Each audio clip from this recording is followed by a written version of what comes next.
Good morning mga kabady, ako po ay nag-ayos sa aking inaanak na mag-asawang Reynan Marlene Venus.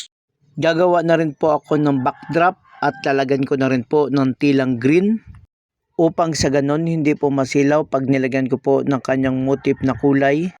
Ipiplits ko na po ang tilang puti upang sa ganon maganda po tingnan. Lalagyan ko na rin po ng grass plate sa magkabilang gilid. At ilalagay ko na po ang telang blue.